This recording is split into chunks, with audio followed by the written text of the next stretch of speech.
नमस्कार, स्वागत है आप सभी का डी न्यूज के इस खास बुलेटिन एक्सप्रेस 100 में, जहां हम आपके लेकर आते हैं राजनीति, मनोरंजन, देश, दुनिया, खेल और व्यापार जगत की सभी बड़ी खबरों को एक्सप्रेस यानी फटाफट अंदाज में। मैं हूं आंचल गुलाटी गुंबर। तो आइए देखते हैं खबरों को तेज रफ्तार के साथ। आगामी गुजरात विधानसभा चुनाव के लिए प्रचार अभियान चरम पर। मतदाताओं को लुभाने के लिए सभी दलों ने झोंकी पूरी ताकत। गुजरात के चुनावी रण में सभी राजनीतिक दलों के वरिष्ठ नेता मैदान पर उतरे। इसी क्रम में प्रधानमंत्री नरेंद्र मोदी आज महसाणा, दाहोद, वडोदरा और भावनगर में 4 रैलियों को करेंगे संबोधित। केंद्रीय गृह मंत्री और भाजपा के वरिष्ठ नेता अमित शाह भी आज गुजरात में कई जनसभाओं को करेंगे संबोधित। अमित शाह राजकोट, सुरेंद्रनगर के दसाडा, सूरत के बारडोली में करेंगे जनसभाएं। वहीं दूसरी ओर कांग्रेस ने भी मतदाताओं का समर्थन पाने के लिए पूरी ताकत लगाई। पार्टी नेता और पूर्व मंत्री मनीष तिवारी और पार्टी प्रवक्ता आलोक वर्मा आज चुनावी प्रचार में लेंगे भाग। आम आदमी पार्टी ने भी गुजरात चुनाव में लगाया एड़ी चोटी का जोर। पार्टी नेता राघव चड्ढा और भगवंत मान भी आज मतदाताओं से पार्टी उम्मीदवारों के लिए मांगेंगे वोट। इस बीच भारतीय जनता पार्टी ने टिकट न मिलने पर निर्दलीय उम्मीदवार के रूप में नामांकन करने वाले अपने 12 सदस्यों को पार्टी से किया निलंबित। गुजरात में 2 चरणों में होने वाले विधानसभा चुनाव में करीब 4,91,35,000 मतदाता 1,621 उम्मीदवारों के भाग्य का करेंगे फैसला। इन मतदाताओं में 10,000 लोग 100 वर्ष की आयु पूरी कर चुके हैं। कंबोडिया के दौरे पर गए रक्षा मंत्री राजनाथ सिंह आज आसियान देशों के रक्षा मंत्रियों की बैठक को करेंगे संबोधित। सम्मेलन के दौरान राजनाथ सिंह रक्षा सहयोग मामलों और पारस्परिक रूप से लाभप्रद संबंधों को और मजबूत करने के तरीकों पर करेंगे चर्चा। रक्षा मंत्री कंबोडिया के प्रधानमंत्री से भी करेंगे मुलाकात। कंबोडिया ADMM+ के अध्यक्ष के रूप में 9वीं वार्षिक बैठक की कर रहा है मेजबानी। हिंद प्रशांत क्षेत्रीय संवाद के 4थे संस्करण का आज से राजधानी नई दिल्ली में आयोजन। 25 नवंबर तक चलेगा कार्यक्रम। ये भारतीय नौसेना का एक प्रतिष्ठित अंतर्राष्ट्रीय वार्षिक सम्मेलन है। 3 दिवसीय इस सम्मेलन का विषय हिंद प्रशांत महासागर पहल का संचालन।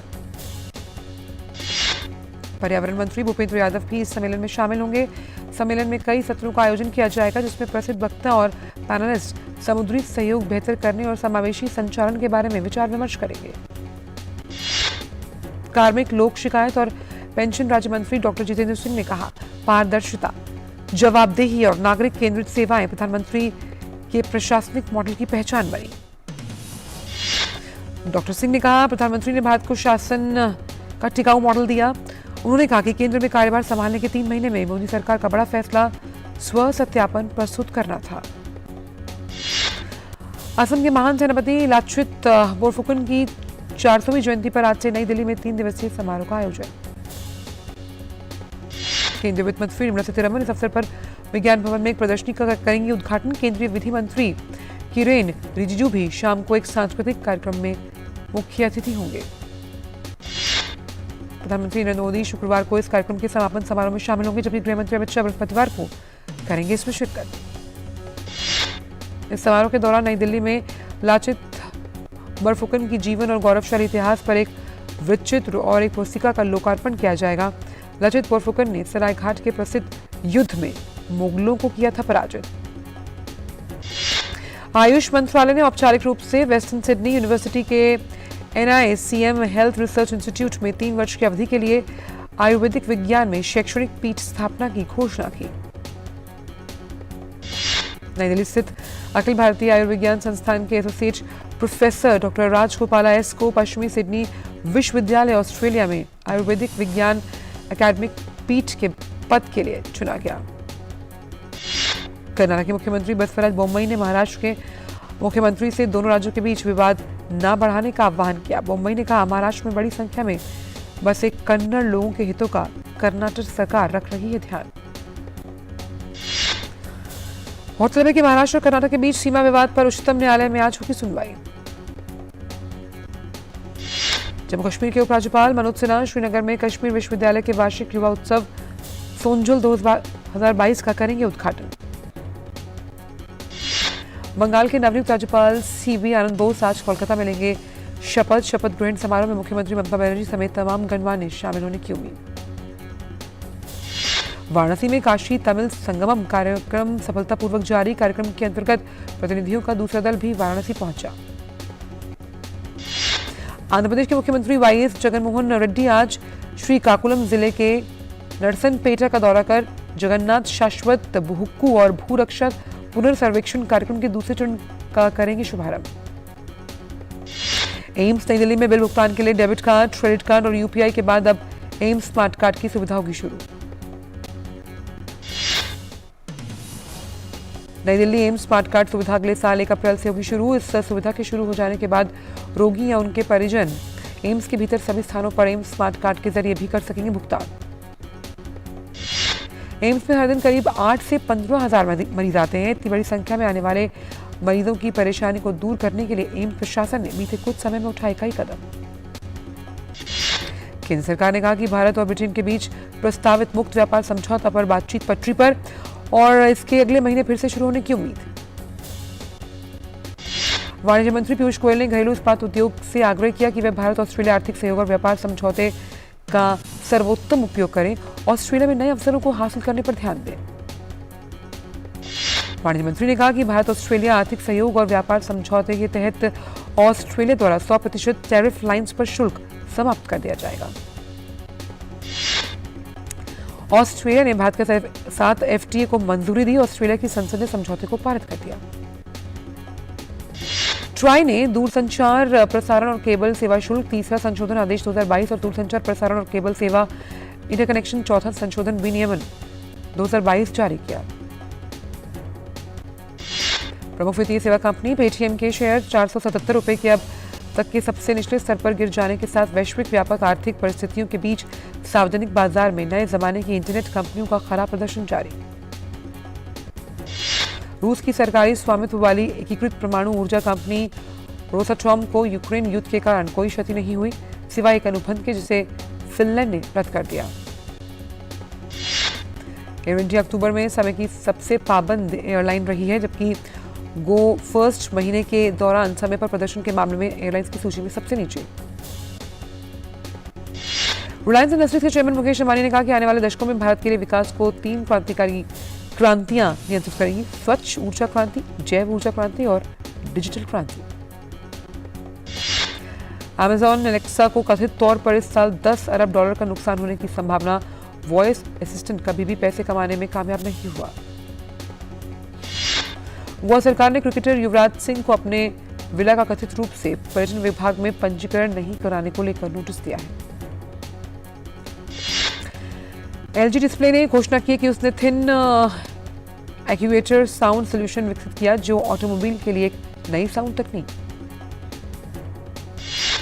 ट्विटर के कर्ता धर्ता एलन मस्क ने कर्मचारियों के लिए wellness, productivity, home internet, training और development, out school, day care और कोचली टीम गतिविधियों सहित कंपनी के भत्तों में कटौती की।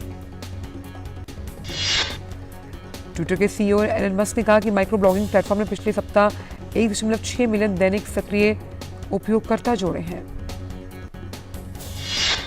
उत्तर प्रदेश सरकार ईज ऑफ स्पॉन्सरिंग बिजनेस पर फोकस कर रही है। नई दिल्ली में आयोजित ग्लोबल इन्वेस्टर्स समिट के कर्टन रिजर सेरेमनी में मुख्यमंत्री योगी आदित्यनाथ ने जिन 2 पोर्टल्स की शुरुआत की वो इस लिहाज से बेहद उपयोगी। डोमिनोज का कहना है कि वह अमेरिका में इलेक्ट्रिक पिज्जा डिलीवरी के लिए चेवी बोल्स के साथ 800 से ज्यादा इलेक्ट्रिक पिज्जा डिलीवरी वाहन प्रदान करेगी।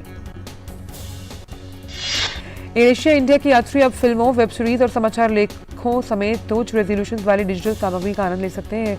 एयरलाइन ने hyper local cloud platform sugar box के साथ साझेदारी की घोषणा की, पहला in flight experience hub launch करने के लिए। यूपी के मुख्यमंत्री योगी आदित्यनाथ ने Uttar Pradesh global investor summit 2023 के आयोजन की औपचारिक घोषणा की। Music streaming platform Spotify podcast creators के लिए अपने एंकर ऐप में एक बटन वाला वॉइस आइसोलेशन फीचर लेकर आया है। अमेरिका ने सुप्रीम कोर्ट की अगर बात करें तो वहां 3 साल की कानूनी लड़ाई के बाद पूर्व राष्ट्रपति डोनाल्ड ट्रंप को राहत मिली। अमेरिकी सुप्रीम कोर्ट ने ट्रंप के टैक्स रिटर्न को जल्द कांग्रेस समिति को सौंपने का रास्ता साफ किया। वक्त ब्रेक का रुक करते हैं बाकी खबरों का एक्सप्रेस अंदाज में। रूस में आयोजित 12वें एटम एक्सपो वैश्विक परमाणु ऊर्जा क्षेत्र प्रदर्शनी से सम्मेलन में वैश्विक व्यंजनों का स्टॉल प्रमुख आकर्षण था, जो काफी भीड़ को आकर्षित कर रहा था।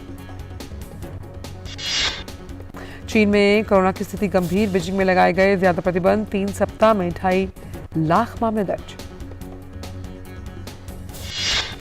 यूएसजीएस ने कहा कि बाजा कैलिफोर्निया में लॉस ब्रिसेस के पश्चिम दक्षिण पश्चिम में लगभग 30 किलोमीटर की दूरी पर जमीन की सतह से भूकंप 19 किलोमीटर की गहराई में रहा।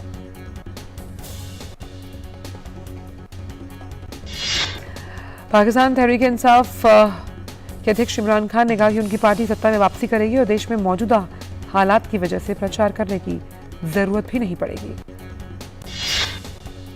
सैमसंग इंग्लोर केस के साथ कम से कम दुनिया के 30 देशों में सबसे ज्यादा इस्तेमाल किए जाने वाले पासवर्ड में से एक। ये जानकारी पासवर्ड प्रबंधन समाधान कंपनी नॉटपास द्वारा हाल ही में किए गए एक अध्ययन में सामने आई। अमेरिकी राष्ट्रपति जो बाइडेन ने तुर्की के एक जोड़े को माफ कर दिया क्योंकि उन्होंने वार्षिक थैंक्सगिविंग टर्की क्षमा के राष्ट्रपति पद का दायित्व निभाया था। फिलीपींस में एक भारतीय नागरिक को उचित वॉकरिंग वीजा या परमिट के बिना मर्चेंडाइजिंग बिजनेस करने के आरोप में गिरफ्तार किया गया। तुर्की के राष्ट्रपति रजब तैयब एर्दोगान ने कहा कि उनका देश कम विकसित यानी गरीब देशों को फ्री में अनाज बांटेगा।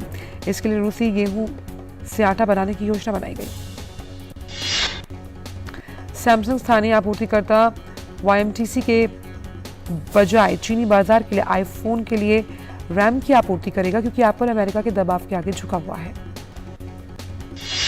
व्हाइट हाउस ने कहा कि अमेरिकी राष्ट्रपति जो बाइडेन ने भारी बर्फबारी के बाद न्यूयॉर्क राज्य के लिए आपात स्थिति की घोषणा को मंजूरी दी। हिंदी को बढ़ावा देने के लिए भारत और फिजी के अधिकारी दक्षिणी प्रशांत देश में एक आधुनिक भाषा प्रयोगशाला स्थापित करने के लिए बातचीत कर रहे हैं। फिजी में भारतीय उच्चायुक्त पलानीस्वामी कार्तिकेयन ने जानकारी दी।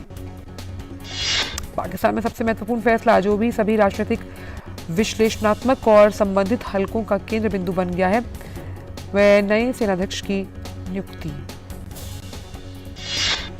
पाकिस्तान सरकार निवर्तमान थल सेनाध्यक्ष जनरल कमर जावेद बाजवा का उत्तराधिकारी नामित करने के लिए तैयार दिख रही है, मीडिया रिपोर्ट्स में जानकारी। बात करते हैं व्हाइट हाउस की। सदन में डेमोक्रेटिक नेतृत्व की दौड़ में शामिल होने की अटकलों पर विराम लगाते हुए भारतीय अमेरिकी सांसद प्रमिला जयपाल ने कहा कि वे कांग्रेस के प्रगतिशील कॉकस अध्यक्ष के रूप में फिर से चुनाव लड़ेंगे। भारत में अमेरिका के नए राजदूत एरिक गॉर्सिटी होंगे। राष्ट्रपति जो बाइडेन ने लॉस एंजलिस के मेयर गार्सिटी को राजदूत के रूप में नामित किया। हालांकि उनका नामांकन जो है वो सेनेट की तरफ से पुष्टि आना भी बाकी है। दुबई में 2020 में एक भारतीय जोड़े की हत्या और डकैती के प्रयास के दोषी पाकिस्तानी व्यक्ति की याचिका को कोर्ट ने किया खारिज।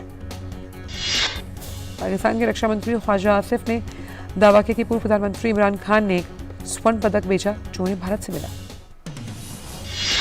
अगले महीने की शुरुआत में एक परिपक्व अंतर्राष्ट्रीय बॉन्ड के लिए $1 बिलियन के पुनर्भुगतान से पहले 5 साल के क्रेडिट डिफॉल्ट स्वैप के सप्ताह में 30% अंक बढ़कर 93% हो जाने से पाकिस्तान के डिफॉल्ट के जोखिम का खतरा गंभीर।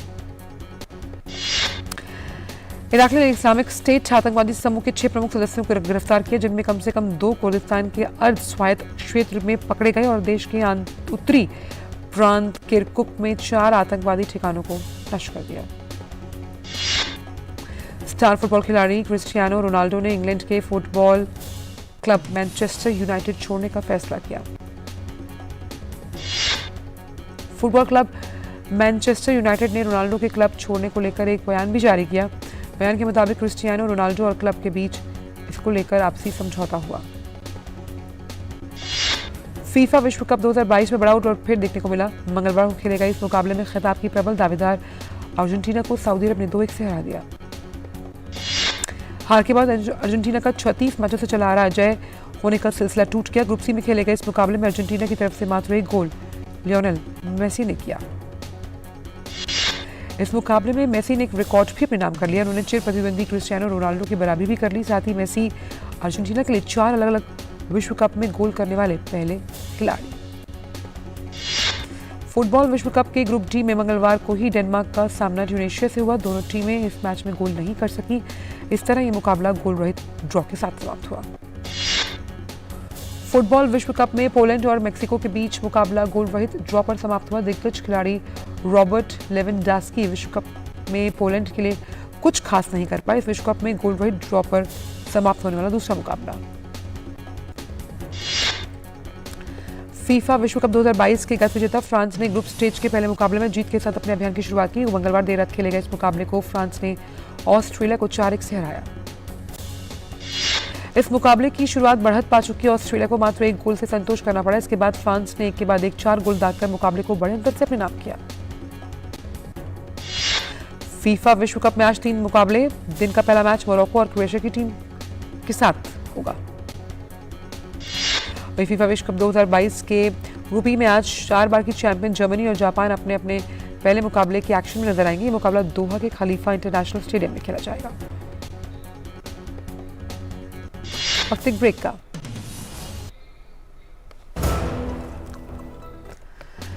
ब्रेक के बाद का स्वागत। रुक करते हैं बाकी खबरों का एक्सप्रेस अंदाज में। आज दिन के तीसरे मुकाबले में स्पेन और कोस्टारिका की टीमें आमने सामने। आज के मुकाबले में दोनों टीमों की कोशिश जीत के साथ अपने अभियान की शुरुआत करने की होगी। भारत और न्यूजीलैंड के बीच 3 मैचों की T20 सीरीज को भारत ने 1-0 से अपने नाम कर लिया। भारत और न्यूजीलैंड के बीच 3 मैचों की T20 सीरीज का तीसरा और आखिरी मुकाबला बारिश की भेंट चढ़ गया। डकवर्थ लुईस नियम के आधार पर टाई हुए सीरीज को भारत ने 1-0 से अपने नाम कर लिया।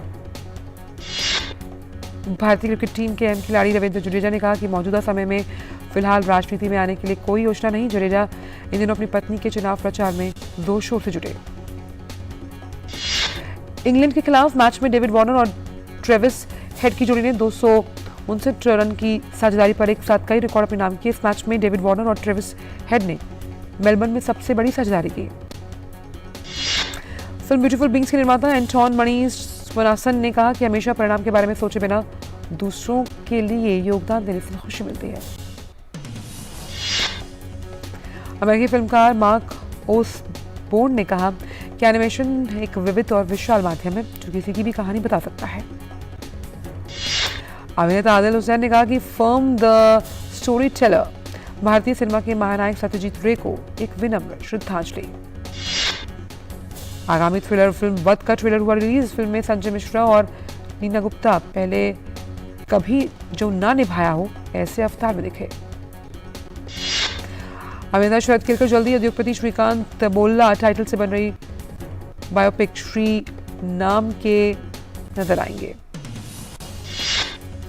एक्टर शरद केलकर ने सुशांत सिंह राजपूत की जमकर तारीफ की। उन्होंने सुशांत के बारे में कहा कि वो एक प्रतिभाशाली अभिनेता थे जिन्होंने टीवी के जरिए लोगों के दिलों में खास जगह बनाई।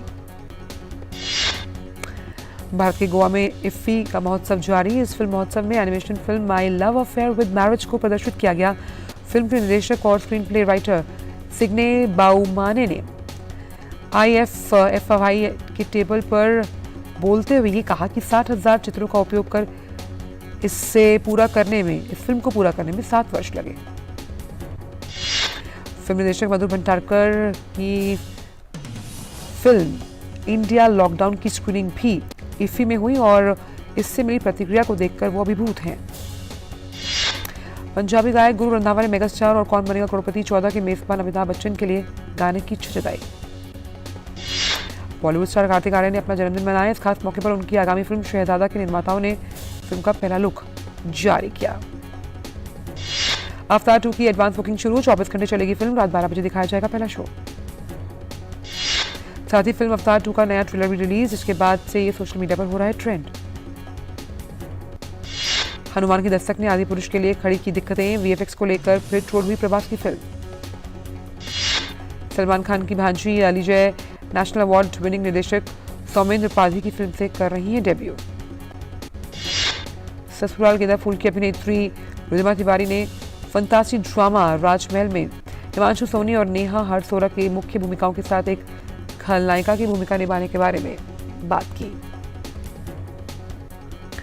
और एक्सप्रेस 100 में इतना ही। दीजिए इजाजत। नमस्कार।